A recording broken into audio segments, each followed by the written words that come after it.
Hello everyone, CTET का topic कर रहे थे हम हेरिडिटी एंड एनवायरनमेंट। तो लास्ट वीडियो में हमने सीखा था कि हेरिडिटी क्या होती है, व्हाट इज़ हेरिडिटी एंड उसकी डिफरेंट थ्योरीज एंड प्रिंसिपल्स और जो लॉज ऑफ हेरिडिटी हैं जो एग्ज़ाम के लिए बहुत इंपॉर्टेंट है। तो वी अंडरस्टूड कि हाउ हेरिडिटी वर्क्स और उसका मैकेनिज्म क्या होता है। अब अगला जो उसके साथ ही रिलेटेड टॉपिक है हमारा वो है एनवायरनमेंट। बिकॉज यू नो कि डेवलपमेंट जो है वो हेरिडिटरी फैक्टर्स और एनवायरमेंटल फैक्टर्स दोनों से ही इन्फ्लुएंस होती है, दोनों का ही असर होता है हमारी डेवलपमेंट पे। और वो सारी चीज़ें जो हमारे फिजिकल और साइकोलॉजिकल करेक्टरिस्टिक्स में नज़र आती है। So both heredity and environment are equally important. तो हमने हेरिडिटी तो समझ लिया, अब हम एनवायरनमेंट के ऊपर बात करेंगे आज।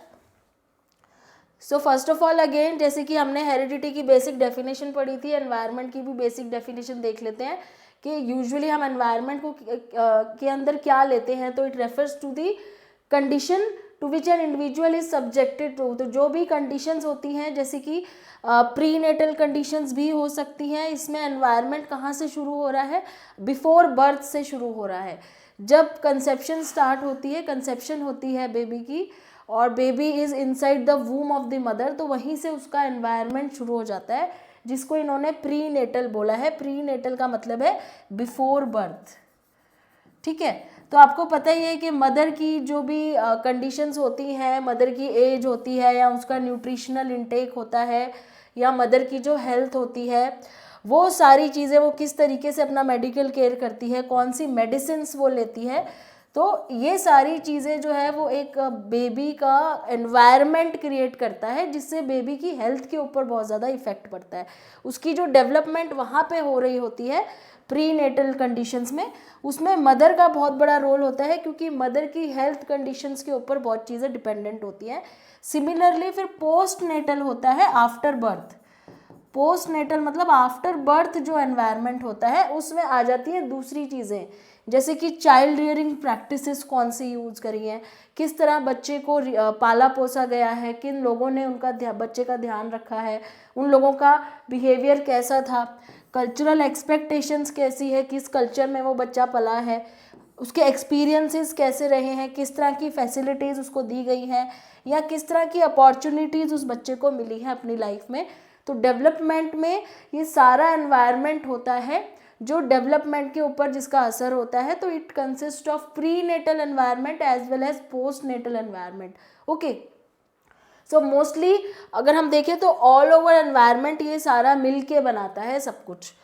Now there are some definitions which are again asked in your exams. जैसे कि आपने देखा था कि हेरिडिटी में भी कुछ डेफिनेशंस आती हैं आपके क्वेश्चंस में and you have to identify कि वो किसकी हैं डेफिनेशंस। सिमिलरली यहाँ पे भी कुछ डेफिनेशंस है, जैसे पहली एल्टनबर्ग की डेफिनेशन है जहाँ पे लिखा है each trait requires both heredity and environment for its development. तो ट्रेट का मतलब है करेक्टरिस्टिक्स। तो बच्चों की करेक्टरिस्टिक्स डेवलपमेंट जो होती है, हमारी जो भी हमारे बिहेवियर होते हैं, करेक्टरिस्टिक्स हो गया, बिहेवियर हो गया, हमारी पर्सनैलिटी हो गई, ये सारी चीज़ें इन्होंने ट्रेट में कवर कर दी है। ठीक है, तो ये कह रहे हैं कि हर ट्रेट के लिए हमें दोनों की रिक्वायरमेंट है, हेरिडिटी और एनवायरनमेंट। अकेले कोई भी चीज़ हमारे को बना नहीं सकती है, दोनों को ही हमें ज़रूरत होती है, हमारी हेरिडिटी की भी और एनवायरनमेंट की भी। तो ये एल्टनबर्ग्स की डेफिनेशन है। दूसरी है मैकआइवर एंड पेज की डेफिनेशन है, जिसमें ये कह रही है कि every phenomena of life is the product of both. इन्होंने बोला है कि लाइफ का जो भी फिनोमिना है उसमें हेरिडिटी, बोथ का मतलब है यहाँ पे heredity and environment. Each determines the character of the individual. दोनों ही किसी इंडिविजुअल के करेक्टर को डिटरमाइन करते हैं। Neither can be eliminated nor can be isolated. मतलब ना तो हेरिडिटी और एनवायरनमेंट में से कोई भी चीज़ एलिमिनेट हो सकती है, हटा सकते हैं, ना ही उसको अकेले में हम लेके चल सकते हैं कि सिर्फ हेरिडिटी की वजह से ऐसा हुआ है या सिर्फ एनवायरनमेंट की वजह से हुआ है। So both are equally important and they can not be eliminated और आइसोलेटेड। दोनों को अलग भी नहीं कर सकते, दोनों साथ चलते हैं और दोनों में से कोई भी चीज़ एलिमिनेट नहीं की जा सकती। ये डेफिनेशन थी मैकआइवर एंड पेज की। नेक्स्ट आते हैं लुमली की डेफिनेशन है इट इज़ नॉट हेरिडिटी और environment but it is heredity and environment. बहुत अच्छी डेफिनेशन है, ध्यान से देखो। ये कह रहे हैं कि हेरिडिटी और एनवायरमेंट कहने से नहीं चलेगा। और का मतलब क्या होता है, या तो हेरिडिटी हो या फिर एनवायरमेंट हो, उससे नहीं चलेगा। बट हमें कहना है हेरिडिटी एंड एनवायरमेंट, मतलब हेरिडिटी के साथ एनवायरमेंट होना चाहिए, दोनों में से एक ऑप्शन नहीं लेना है। So again a very good definition.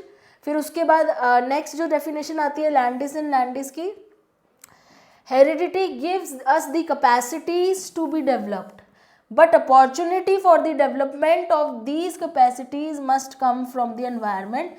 ये डेफिनेशन के साथ साथ ना यहाँ पे एक ये बहुत ही इम्पॉर्टेंट पॉइंट आपको समझा रहे हैं, और उस पॉइंट के ऊपर अलग से भी क्वेश्चन आता है जो यहाँ पे ये समझाना चाह रहे हैं।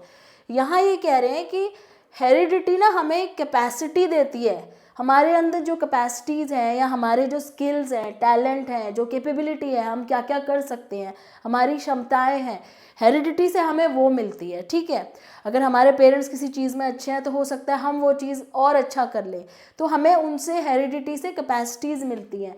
बट उस कैपेसिटी को डेवलप होने के लिए अपॉर्चुनिटी कहाँ से मिलती है, वो हमें एनवायरनमेंट से मिलती है। ठीक है, अगर किसी के पेरेंट बहुत अच्छे एथलीट हैं, ठीक है, और वो बच्चे के अंदर कैपेसिटी इनहेरिटेड हुई है कि वो भी बहुत अच्छा एथलीट बन सकता है, बट अगर उसको कभी ऐसा एनवायरनमेंट ही नहीं मिलेगा या कोई अपॉर्चुनिटी ही नहीं मिलेगी जहाँ वो अपने स्पोर्ट्समैन स्किल्स को डेवलप कर सकेगा, तो वो चीज़ उसके अंदर कभी आएगी ही नहीं। क्यों? क्योंकि कैपेसिटी तो थी लेकिन एनवायरनमेंट नहीं मिला।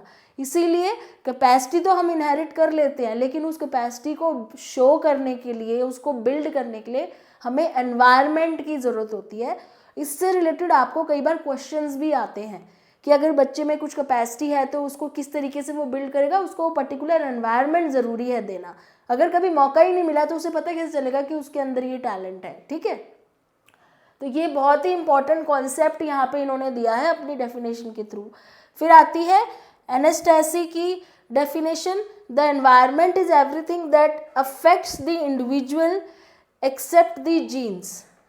ये कहते हैं कि एनवायरनमेंट क्या है, सब कुछ है जो एक इंडिविजुअल को अफेक्ट करता है, जीन्स के अलावा जो भी चीज़ अफेक्ट करती है वो एक एनवायरनमेंट है। दो चीज़ें अफेक्ट करती है, आइदर जीन्स और एनवायरनमेंट, तो उसके अलावा जीन्स के अलावा जो भी चीज़ें हैं वो सब किस में आ जाती है, एनवायरनमेंट में आ जाती है। फिर वुड्सवर्थ की और मार्किस की डेफिनेशन है, environment covers all the outside factors that acted on the individual since he begin life. तो जितने भी आउटसाइड फैक्टर्स हैं, आउटसाइड किसके, हमारे बॉडी के आउटसाइड के जितने भी फैक्टर्स हैं, ठीक है, उसके आउटसाइड जितने भी फैक्टर्स हैं जो हमारे जीन्स, क्योंकि बॉडी के अंदर हमारी हेरिडिटी है, जीन्स है, ठीक है, हमारी जीन्स है, तो जीन्स के बाहर जितने भी आउटसाइड फैक्टर्स हैं वो सब एनवायरनमेंट में आ जाता है। ये बोलते हैं वुडवर्थ और मार्किस। और लास्ट में ई जे रॉस की डेफिनेशन है, environment is an external force which influences. तो एनवायरनमेंट क्या है, क्योंकि इन्होंने आउटसाइड वर्ड यूज़ करा है, इन्होंने एक्सटर्नल फोर्स यूज़ कर लिया। ठीक है, एक्सटर्नल मतलब भी आउटसाइड हो गया, कि जो भी एक्सटर्नल फोर्स हमें अफेक्ट करता है वो एनवायरनमेंट होता है। तो ये सारी डेफिनेशंस हैं, इसमें से कोई भी आपको पूछी जा सकती है आपके पेपर में। अब डिफरेंट टाइप्स ऑफ एनवायरनमेंट देख लेते हैं।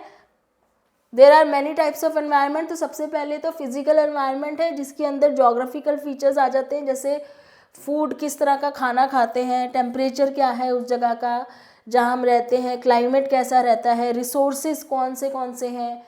तो फिजिकल एनवायरनमेंट में ये सारी चीज़ें आ जाती है। जैसे पॉल्यूशन हो गया, जैसे आज के टाइम पे पॉल्यूशन एक बहुत बड़ी प्रॉब्लम है, तो ऐसे एनवायरनमेंट में हमारी डेवलपमेंट में कहीं ना कहीं नेगेटिव इफेक्ट होता है इस चीज़ का। या ट्रैफिक कंजेशन है तो उससे क्या हमें मेंटली स्ट्रेस होता है हमारे को ट्रैफिक की वजह से। तो इस तरह की चीज़ें, एयर पॉल्यूशन, वाटर पॉल्यूशन, ये सारी चीज़ें, खाना कैसा है, जैसे आजकल हमारे लाइफस्टाइल डिसीजेज इतने बढ़ गए हैं क्योंकि हमारा जो फूड है वो बहुत एडल्ट्रेटेड होता है, इस वजह से लोगों को बहुत सारे लाइफस्टाइल डिसीजेज और जैसे ओबेसिटी हो रहा है, थायराइड है, डायबिटीज़ है, ये सारी चीज़ें क्यों हो रही है, बेशक उनके पेरेंट्स को नहीं है फिर भी बच्चों को हो रही है। अब यहाँ पे हेरिडिटी का तो आप कह नहीं सकते कि रोल है, क्योंकि पेरेंट्स को नहीं था, बच्चे को हो गया, फिर इसका मतलब क्या हुआ, यहाँ पे एनवायरनमेंट ने कुछ करा ना। तो बिकॉज फूड इतना एडल्ट्रेटेड आता है आज के टाइम पे, खाना बाहर से ज़्यादातर खाते हैं लोग, तो उसकी वजह से बच्चों में बीमारियां हो रही हैं। तो वो एनवायरनमेंट हो गया, टेम्परेचर की वजह से, क्लाइमेट, तो ये सारा फिजिकल एनवायरनमेंट के अंदर आ जाता है। नेक्स्ट आता है मेंटल एनवायरनमेंट। मेंटल एनवायरनमेंट में क्या आ जाता है, जैसे कि इंटेलेक्चुअल एटमॉस्फेयर कैसा है घर में, ठीक है। अब घर में माहौल कैसा है, स्कूल में जहाँ जहाँ वो जाता है, स्कूल में, लाइब्रेरी में, कहीं खेलने जाता है अगर तो वहाँ पे, लैब में, तो जहाँ पे भी उसको नए नए एक्सपीरियंसेस मिलते हैं, जहाँ जहाँ वो विज़िट करता है, वहाँ का एनवायरनमेंट कैसा है। अगर एनवायरनमेंट बहुत ही स्ट्रेसफुल है, बहुत ही स्ट्रेसफुल एनवायरनमेंट है, तो उसका असर उसकी डेवलपमेंट पे, मेंटल डेवलपमेंट पे होगा, ठीक है।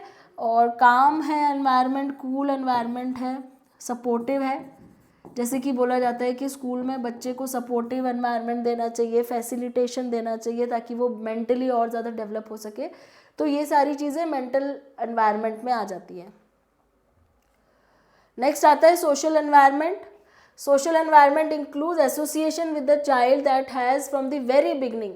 अब सोशल एनवायरनमेंट में कल्चरल एटमॉस्फेयर आ जाता है, और इसके अलावा उसकी जो सोसाइटी के, रिलीजन हो गया, फोकलोर्स, लिटरेचर, म्यूज़िक, जो भी चीज़ें वो बचपन से सुनता आ रहा है, सीखता आ रहा है, लोगों से इंटरेक्शन करते हुए, बात करते हुए, अपने पेरेंट्स से कहानियाँ सुनता आ रहा है, फोकलोर्स हो गया, पुराने गीत सुनता आता है, जिससे उसको अपने ट्रेडिशन का पता चलता है, अपने कल्चर का पता चलता है, और इंटरेक्शन करना सीखता है, बातचीत करना सीखता है।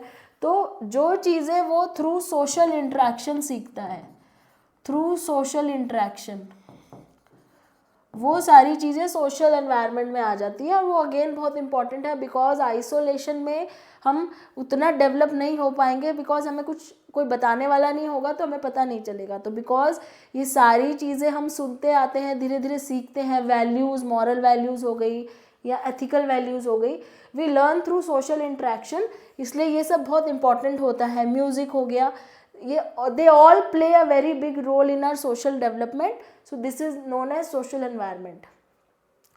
फिर कल्चरल एनवायरनमेंट हो जाता है, जैसे कि जिस जगह पे वो बच्चा पला बड़ा है, वहाँ के बिलीव्स क्या है, प्रैक्टिसेस क्या है, कस्टम्स क्या है, किस तरह के कस्टम्स वो फॉलो करते हैं, उन लोगों के बिलीव कैसे हैं, क्या वहाँ जेंडर इक्वालिटी होती है, क्या वहाँ पे जेंडर डिस्क्रिमिनेशन होता है, किस तरह की लोगों की सोच है, थॉट्स कैसे हैं लोगों के।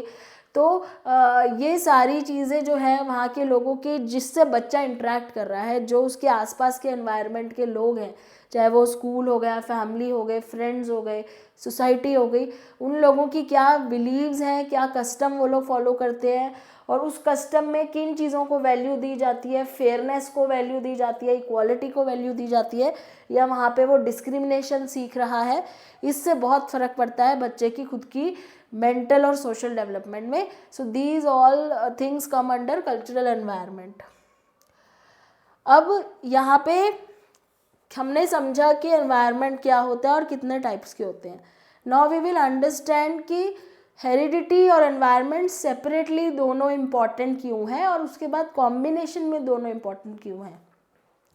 तो अगर हम सेपरेटली समझें कि why heredity is important, it is saying as a consequence of the heredity a person has different features।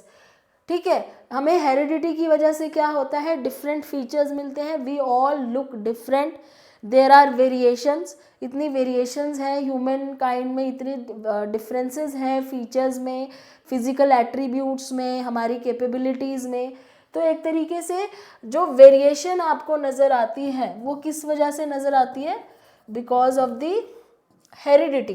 ठीक है, on the basis of these differences a teacher can plan his teaching. तो इसीलिए कहते हैं कि teacher को हमेशा individual difference का ध्यान रखते हुए ही अपनी टीचिंग प्लान करनी चाहिए। ठीक है, इंडिविजुअल डिफरेंसेस, क्योंकि हर बच्चा अलग होता है।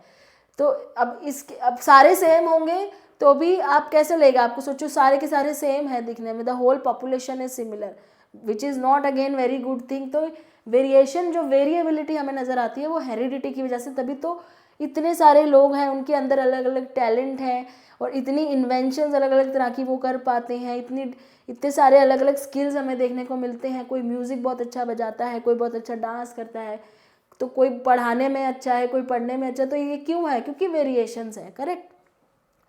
Heredity tells about the inborn abilities of a child which helps a teacher while making a teaching plan.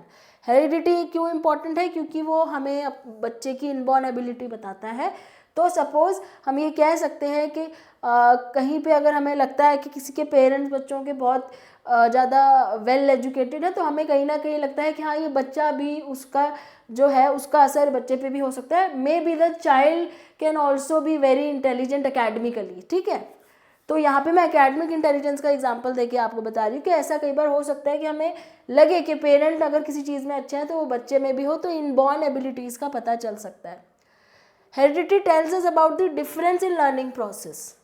हमें डिफरेंस इन लर्निंग प्रोसेस कैसे पता चलता है? क्योंकि सारे बच्चे अलग होते हैं, इंडिविजुअल डिफरेंसेस होते हैं, तो उसी तरीके से वो लर्निंग प्रोसेस भी अलग अलग यूज़ करते हैं। जैसे कुछ लोग होते हैं जिनको खाली लेक्चर मेथड से सुन के पढ़ना अच्छा लगता है, उससे सीखना अच्छा लगता है। कई लोग होते हैं जिनको विजुअल मेथड से लर्न करना अच्छा लगता है। विजुअल मीन्स पिक्चर्स के थ्रू, वीडियोस के थ्रू। कईयों को ऑडियो विजुअल दोनों ही चाहिए होता है, ठीक है। और कई लोग होते हैं जिनको सिंबॉलिक चीज़ों का ज़्यादा मतलब समझ में आता है, ईजी लगता है। सो इस तरीके से डिफरेंट लर्निंग प्रोसेसेस हमें पता चलते हैं because of the variation. Then heredity makes sexual differences between boy and a girl. Again heredity का एक बहुत इंपॉर्टेंट रोल है कि सेक्शुअल डिफरेंसेस हमें हेरिडिटी से ही मिलते हैं। Heredity creates physical differences. तो जो हमारे फिजिकल फीचर्स हैं, फिजिकल डिफरेंसेस का मतलब यहाँ पे ये नहीं है कि वो फिजिकल एक दूसरे से दूर हो गए हैं। फिजिकल फीचर्स में जो हमारे डिफरेंसेस हैं, फिजिकल एट्रीब्यूट्स में जो हमारे डिफरेंसेस हैं, फिजिकल कैपेसिटीज़ में जो डिफरेंसेस हैं, वो हेरिडिटी की वजह से होता है। हेरिडिटी के बाद इम्पोर्टेंस एनवायरनमेंट की है। Environment guides in the development process of the child. Environment क्या करता है? बच्चे की डेवलपमेंट को गाइड करता है।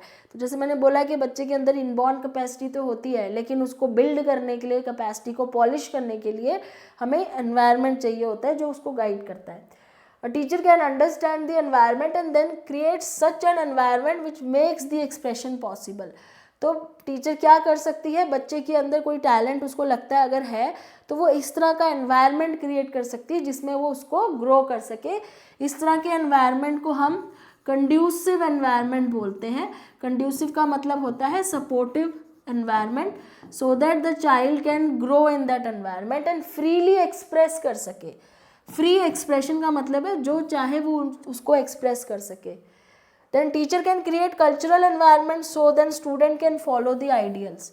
कल्चरल एनवायरनमेंट से बच्चों को वो सर्टेन सेट ऑफ बिलीव्स या कल्चर के बारे में बता सकती है, चीज़ों को समझा सकती है। जैसे जेंडर इक्वालिटी का कॉन्सेप्ट है, बच्चों को जेंडर इक्वालिटी का कॉन्सेप्ट सिखाना है अगर, तो उसके लिए क्या कर सकते हैं? क्लासरूम में ही कल्चरल एनवायरनमेंट क्रिएट किया जा सकता है जहाँ पर टीचर गर्ल और बॉय को इक्वली ट्रीट कर रही है, कोई डिस्क्रिमिनेशन नहीं कर रही है जेंडर में। तो उससे बच्चे को उस कल्चरल एनवायरनमेंट की वजह से वो चीज़ समझ में आ सकती है। फिर teacher can create an environment according to the interest, instinct and capability of the student. तो जिस तरह का इंटरेस्ट है बच्चों का या जिस तरह की कैपेबिलिटीज़ है उसके अकॉर्डिंग एनवायरनमेंट क्रिएट किया जा सकता है। नेक्स्ट है student spend his maximum time in the family, neighbourhood and playground. Teacher can give attention to the environment and can guide the student. तो जहाँ जहाँ पे भी बच्चा ज़्यादा टाइम स्पेंड कर रहा है, ये तो उसका इमीडिएट एनवायरनमेंट हो गया, ठीक है। फैमिली क्या होता है? इमीडिएट एनवायरनमेंट होता है, जो बच्चा पैदा होते ही अपनी फैमिली के को देखता है। फिर वो स्कूल जाता है, फिर उसका नेबरहुड, प्लेग्राउंड, ये सारे बाद में आते हैं। तो प्राइमरीली उनका एनवायरनमेंट फैमिली होता है, देन उसका एक्सटेंडेड एनवायरनमेंट होता है। तो इन चीज़ों में हम अपॉर्चुनिटीज़ बच्चों को दे सकते हैं कि वो अपने आप को बेटर डेवलप कर सके। Student emotions also affect the environment of the school after controlling the environment of the school. मतलब यहाँ पे ये किस चीज़ की बात कर रहे हैं? स्कूल के एनवायरनमेंट को कंट्रोल करने की और इसी तरीके से हम इमोशंस को कंट्रोल करना सिखा सकते हैं। बेसिकली यहाँ पे ये इमोशनल डेवलपमेंट की बात कर रहे हैं कि हम इमोशनल डेवलपमेंट के लिए स्कूल में ही ऐसा एनवायरनमेंट क्रिएट कर सकते हैं जहाँ पे बच्चे अपने इमोशंस को कंट्रोल करना और रेगुलेट करना सीखें, ठीक है। So that is also the role of the environment. अब दोनों को हमने अलग अलग देख लिया। Now the combination of heredity and environment, अब दोनों को एक साथ देखना है। पहले हमने देखा हेरिडिटी क्यों इंपॉर्टेंट है और फिर देखा एनवायरनमेंट क्यों इंपॉर्टेंट है। Now why both are important. Better learning environment in the school, अगर हमें हेरिडिटी की नॉलेज होगी तो we can provide a better learning environment in the school. Heredity की नॉलेज होने का मतलब है वी नो कि क्या कैपेबिलिटीज़ है बच्चों में या क्या उनकी स्किल्स हो सकते हैं उनके अंदर डेवलप। जैसे हम एप्टीट्यूड टेस्ट लेते हैं ना बच्चों का, एप्टीट्यूड टेस्ट से क्या पता चलता है कि बच्चा किसके अंदर पोटेंशियल क्या क्या है, व्हाट आर दी पोटेंशियल। तो उन पोटेंशियल्स के according we can provide a better learning environment in the school to know the principle of individual differences and arrange the educational experience accordingly। तो हेरिडिटी से हमें individual differences का पता चलता है, बच्चों के अलग अलग उनकी क्या डिफरेंसेस हैं, उनमें इंडिविजुअलिटी क्या क्या है अलग अलग बच्चों की, और उसके according we can create an educational experience accordingly. हर बच्चे के हिसाब से क्लासरूम में किस तरीके से उनकी लर्निंग ईजी रहे और हर बच्चा जो है उसमें एंगेज रहे, इन्वॉल्व रहे, वो हम ध्यान दे सकते हैं। Then development of the innate powers and capacities can be done by providing good environment। तो यहाँ पे भी वही बोल रहे हैं कि जो उसकी innate capacity है उसको डेवलप करने के लिए हम उसे good environment दे सकते हैं। Knowledge of similarity, dissimilarity, regression may lead to the proper use of qualities inherited in the children। ये वो वाले लॉ हैं, आपको याद हो, law of similarity, law of dissimilarity, कि बच्चा सेम हो सकता है। सिमिलैरिटी, लॉ ऑफ सिमिलैरिटी मतलब बच्चा सेम अपने पेरेंट्स जैसा है, या उसमें वेरिएबिलिटी है, बच्चा डिफरेंट है अपने पेरेंट्स से, या बिल्कुल ही अपने पेरेंट्स से अपोजिट है, ठीक है। तो अगर हमें ये लॉज पता होंगे हेरिडिटी के तो उसके अकॉर्डिंग हम जो क्वालिटीज़ बच्चों ने इनहेरिट करी है अपने पेरेंट्स से उसके अकॉर्डिंग हम बच्चों को नॉलेज और एनवायरनमेंट दे सकते हैं। इंस्टिंक्ट्स में भी सब्लिमेटेड टू डिज़ायर्ड डायरेक्शन, तो बच्चों के जो इंस्टिंक्ट हैं उसको डिज़ायर्ड डायरेक्शन में लेके जा सकते हैं। इंस्टिंक्ट्स का मतलब बच्चों के अंदर जो पहले से ही कोई चीज़ को भांपने की जो क्षमता होती है कि वो किस चीज़ में अच्छा कर सकते हैं या वो किस स्किल में बहुत अच्छे बन सकते हैं, उनके इंस्टिंक्ट्स किस चीज़ में ज़्यादा अच्छे काम करते हैं। जैसे कई होते हैं कि जिनके इंस्टिंक्ट्स ना पर्टिकुलरली किसी, जैसे स्टॉक मार्केट में जो लोग करते हैं इन्वेस्ट, वो अपने इंस्टिंक्ट्स के ऊपर बहुत भरोसा करते हैं, उनको पता होता है कि हम इस चीज़ में अपना जो है प्रॉफिट कर लेंगे। इस तरीके से हम बच्चों की इंस्टिंक्ट्स किस में ज़्यादा बेटर काम करती हैं उस चीज़ को सही डायरेक्शन में गाइड कर सकते हैं, करेक्ट। फिर लाइब्रेरी, गेम्स और जो भी को करिकुलर एक्टिविटीज़ होती हैं, जो एक्स्ट्रा करिकुलर भी हो सकती हैं, को करिकुलर भी हो सकती है, तो ये एक्टिविटीज़ क्या करती है बच्चे को ऑलराउंड डेवलपमेंट में हेल्प करती है। तो ये एनवायरनमेंट होता है। फिर helps the teacher to know the varying needs and abilities of the children, तो टीचर को हेरिडिटी और एनवायरनमेंट से ये हेल्प मिलती है कि बच्चों के जो अलग अलग नीड्स हैं उसको पहचाने और उनकी एबिलिटीज़ को पहचाने। Then helps to classify the students as gifted, normal और स्लो लर्नर, तो क्लास में कुछ बच्चे बहुत फास्ट लर्नर भी होते हैं जिनको हम गिफ्टेड कहते हैं, ठीक है। और नॉर्मल मतलब जो एवरेज होगा, यहाँ पे नॉर्मल यहाँ पे कहने का मतलब है जो एवरेज होते हैं, और कुछ होते हैं स्लो लर्नर। तो ये चीज़ें क्लासीफाई करने में टीचर को हेल्प मिलती है because of the heredity and the environment. तो अगर हम डिफरेंस देखें, दोनों का रोल देखें, तो हेरिडिटी को हम नेचर भी कहते हैं और एनवायरनमेंट को हम नर्चर भी कहते हैं। तो आपने देखा है कि नेचर वर्सेस नर्चर भी लिखा होता है कई बारी। हेरिडिटी का इन्फ्लुएंस फिजिकल डेवलपमेंट में ज़्यादा होता है, और उसके अलावा जो भी चीज़ें बच्चे को इन्फ्लुएंस करती है वो एनवायरनमेंट है। हेरिडिटी में आपका फिजिकल मेकअप आ जाता है, और जो भी चिल्ड्रन, जैसे जिसको मैंने कल बताया था आपको जीनोटाइप, मैं यहाँ पे लिख देती हूँ। तो फिजिकल मेकअप हो गया या जेनेटिक मेकअप हो गया, तो जीनोटाइप जिसे हम बोलते हैं, जीनोटाइप आ जाता है। और एनवायरनमेंट में फैमिली, स्कूल, नेबरहुड, ये सारी चीज़ें आ जाती हैं। सो this is heredity and environment. अब इनका एजुकेशन इम्प्लीकेशन क्या है, मतलब एजुकेशन में ये हमें कैसे यूज़ करना है और हेल्प हो सकती है या यूज़ कर सकते हैं। तो modern education is child centred. Child centred education का मतलब है फोकस्ड ऑन द चाइल्ड, बच्चे के ऊपर फोकस है। दस children need educational, professional and individual guidance. बच्चों को एजुकेशनल और प्रोफेशनल और इंडिविजुअल गाइडेंस चाहिए होती है। This knowledge about heredity and environment is very necessary. तो बच्चों को इंडिविजुअली अगर आप गाइड करना चाहते हो, हर एक बच्चे को फोकस करना चाहते हो, हर बच्चे पे अटेंशन देना चाहते हो, तो उसके लिए आपको हेरिडिटी और एनवायरनमेंट दोनों का ही नॉलेज होना चाहिए। बच्चों की history, background history, family history teacher को पता होनी चाहिए, किस फैमिली से है, किस बैकग्राउंड से है, उसके अकॉर्डिंग उसकी हेरिडिटी और अकॉर्डिंगली उसको किस तरह का एनवायरनमेंट और किस तरह की गाइडेंस देनी है। ठीक है। Teacher can create conducive environment, जो मैंने आपको बोला था वही वाला वर्ड आ गया यहाँ पे, in the school so that students can learn efficiently. अब there should be a library, एक लाइब्रेरी होनी चाहिए क्योंकि कुछ बच्चों को पढ़ना पसंद होता है, या को करिकुलर एक्टिविटीज़ होती हैं जिनको खेलना कूदना ज़्यादा पसंद होता है। लैब्स इसलिए होनी चाहिए क्योंकि कोई कुछ बच्चे ऐसे होते हैं जिनको ना हैंड्स ऑन एक्सपीरियंस करके चीज़ें समझ आती हैं। हैंड्स ऑन एक्सपीरियंस का मतलब है वो पढ़ के, सुन के या ड्राइंग करके नहीं सीखते, उनको चीज़ें अपने हाथों से करने में अच्छा लगता है तब वो सीखते हैं। तो उनको लेबोरेटरीज देनी ज़रूरी है, कुछ स्पोर्ट्स में ज़्यादा अच्छे होते हैं। तो इस तरीके से हमें दोनों चीज़ों का ध्यान रखना है कि एनवायरनमेंट किस तरीके से कंड्यूसिव हो। फिर आती है education implication. Their knowledge can be attend in conducive social environment, this parents and teachers should help in the direction. तो सिर्फ टीचर्स ही नहीं, पेरेंट्स को भी घर में भी इस तरह का एनवायरनमेंट प्रोवाइड करना है कि बच्चे जो है ज़्यादा से ज़्यादा ग्रो कर सके, डेवलप हो सके। So to understand the individual differences in psychological children, knowledge about their heredity environment is very essential. तो साइकोलॉजिकल टर्म्स में अगर हम देखें तो अगर हमें इंडिविजुअल डिफरेंसेस की नॉलेज होनी चाहिए तो उसके लिए हमें हेरिडिटी और एनवायरनमेंट दोनों की नॉलेज चाहिए। In the classroom teacher too can guide students about growth and development. बच्चों को भी ये पता हो कि ग्रोथ एंड डेवलपमेंट किस पे डिपेंड करती है, and he can do so only when he has knowledge about heredity and environment. तो जब भी ग्रोथ और डेवलपमेंट की बात होगी तो हेरिडिटी और एनवायरनमेंट का इन्फ्लुएंस तो हम उसमें बिना इंक्लूड करे ग्रोथ और डेवलपमेंट के बारे में बात कर ही नहीं सकते। Parents' help is also needed for to make family environment conducive because informal education begins from home। ये बहुत इंपॉर्टेंट लाइन है।